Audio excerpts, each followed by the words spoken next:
Nightly News with Brian Williams. Good evening, I'm Ann Curry for Brian Tonight. As new details are breaking about widespread government surveillance of Americans, it turns out every time you picked up the phone, the government has known what number you were dialing. A secret surveillance program is collecting the telephone records of every single one of us. And late today, we learned of a separate and what could be a far more explosive government program tapping into emails and computer traffic. We have both stories covered tonight, and we begin now with NBC's Andrea Mitchell. Andrea, good evening. Good evening, Ann. Today's leak was only the tip of the iceberg. NBC News has learned that under the post-9/11 Patriot Act, the government has been collecting records on every telephone call made in America, not only foreign calls. That is causing howls of outrage on Twitter and even by members of Congress who have repeatedly voted to continue this surveillance program. It's an enormous collection of data stored in giant National Security Agency computers for the last 7 years. Logs of telephone calls and their durations. Not names and not recordings of what's said, unless the government has a specific threat and asks permission to go back and check a number and then eavesdrop. All approved repeatedly over the years by Congress, say defenders of the plan. Within the last few years, this program was used to stop a terrorist attack in the United States. We know that. It's important. It all became public because of a leak in The Guardian, a British paper, which published this top secret order from the Foreign Intelligence Surveillance Court in April, telling Verizon to turn over telephone records. Officials confirm it was a 3-month renewal, similar to orders against all phone carriers. I'm a Verizon customer.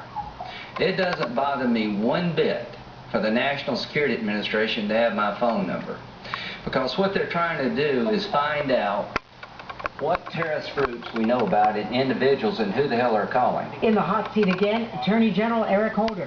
Senators demanded details, even a promise that the secret program doesn't permit the executive branch to snoop on them. I'd be more than glad to come back in an appropriate setting to discuss the issues that you have raised. The correct answer would be say, no, we stayed within our lane, and I'm assuring you we did not spy on members of Congress. The Speaker of the House raised civil liberties concerns. I trust that the President will explain to the American people why the administration considers this a critical tool. But Boehner voted for the program repeatedly. We have debated this several times, more than a dozen times, in the Intelligence Committee. It has been the subject of Judiciary Committee hearings. It has been the subject of extended floor debate and votes. The entire Senate was hastily called to an intelligence briefing. But Intelligence Committee member Ron Wyden tweeted this exchange from March, where the Director of National Intelligence denied that such a program existed. Does the NSA collect any type of data at all on millions or hundreds of millions of Americans? No, sir. All this created a furor today. Our civil liberties are too important of an issue to just push off to the side and not ask a lot of questions and get a lot of answers. The anger exploded online. Al Gore tweeted, "In digital era, privacy must be a priority. Is it just me, or is secret blanket surveillance obscenely outrageous? And can you hear me now? Hashtag NSA. Yes, yes we can. Hashtag Verizon."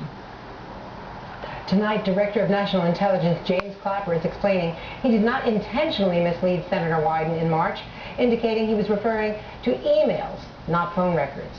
All right, Andrea Mitchell tonight, thank you so much for your reporting on this. And now, what we are learning about how the U.S. is tapping into internet companies and emails. NBC Justice correspondent Pete Williams joins us now with this developing story. Pete, what are we learning? Well, Ann, good evening. Sources familiar with this separate government program, one that monitors the internet for suspicious email and other traffic, confirms its existence, first reported this afternoon by the Washington Post and Guardian newspapers.